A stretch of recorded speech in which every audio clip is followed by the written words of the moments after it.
Welcome everyone, Dylan Gemelli here today with a brand new video for you. So today we're just going to talk about Nolvadex, all the facts around it, and just give you a full explanation. So Nolvadex is the trade name for the drug named Tamoxifen citrate, and that was actually first manufactured by Imperial Chemical Industries. Now later that was actually purchased by AstraZeneca, and they are one of the largest pharmaceutical companies in the world. Now currently Tamoxifen is actually on the World Health Organization's list of essential medicines because of the many different uses that it has. Now although on paper it might seem like it could be considered an aromatase inhibitor, it's actually a SERM, which is a selective estrogen receptor modulator.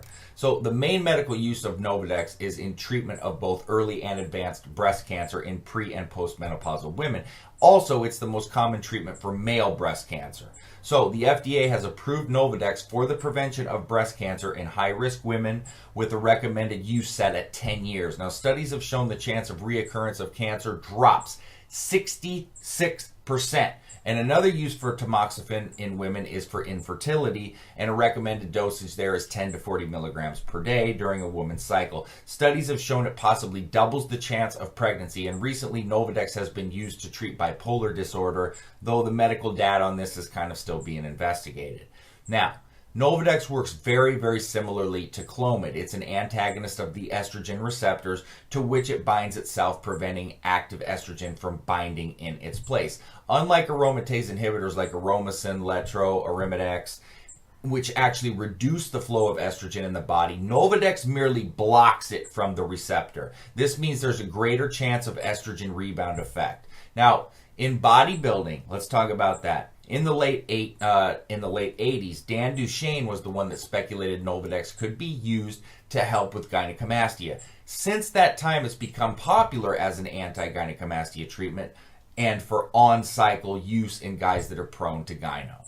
Now, when gyno-prone anabolic steroid users run aromatizing compounds, things like testosterone, D-bol, that convert to estrogen, all right, this can lead to puffy nipples, bloating, blood pressure increases, erectile dysfunction, and other estrogen-related sides. Nolvadex can prevent some estrogen-related side effects from occurring, and it can halt the growth of gynecomastia, but in my opinion, using an AI is far more effective for overall estrogen control. Now, in practice, tamoxifen is best used to help boost your LH and total testosterone, and this will help you to recover from a cycle, which makes it quite a popular choice for post-cycle therapy. A clomifen tamoxifen combination is definitely the backbone of any post-cycle therapy. It's not the whole thing, but it's the backbone. So, how does Nolvadex work for post-cycle therapy? Well, when somebody uses anabolic steroids, the pituitary realizes that it's getting too much hormones, so it goes dormant, and this sends your LH to near zero, and the body no longer produces its own testosterone. In simple terms, your natural testosterone production just shuts down. So when you come off a cycle, it's important to run a post-cycle therapy to help recover your body's HPTA.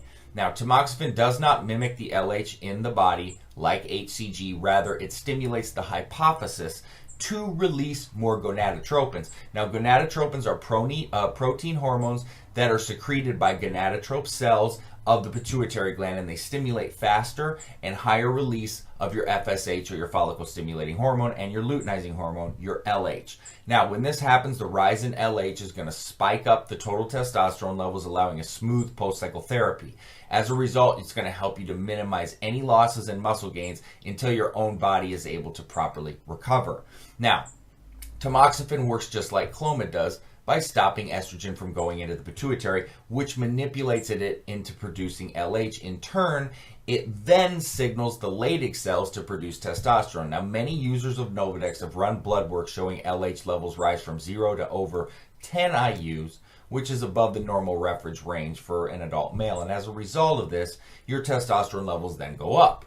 So it's important to remember these testosterone spikes are only temporary while you're on it. Once you come off, they're going to normalize, all right? And with the foreign hormones out of your body, the user's HPTA will be able to recover on its own.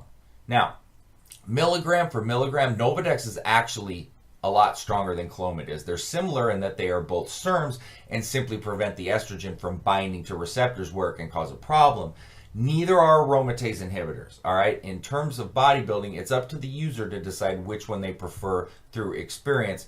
but I always recommend using both of them during PCT. But for gynecomastia, tamoxifen is definitely the superior choice. Now, some users swear by Nolva, others prefer Clomid. All right? Some users complain about reduced libido, others say it increases libido. I believe the negativity with tamoxifen itself is because people don't know how to properly dose it and they run it too high. There's no need to ever go over 40 milligrams per day of tamoxifen whatsoever, and then you end up dropping down to 20 milligrams per day. There is evidence too that Nolvadex upregulates progestin receptors, so this means if you run tamoxifen along with a progestin, such as like any type of nandrolone or trenbolone and 19-NOR steroids, you're going to have a higher chance of developing progestin-related side effects. This has got a lot of ongoing debate in both the medical and bodybuilding community. So to be on the safe side, I would say don't mix them together, but that's really your call. All right, so that is tamoxifen for you.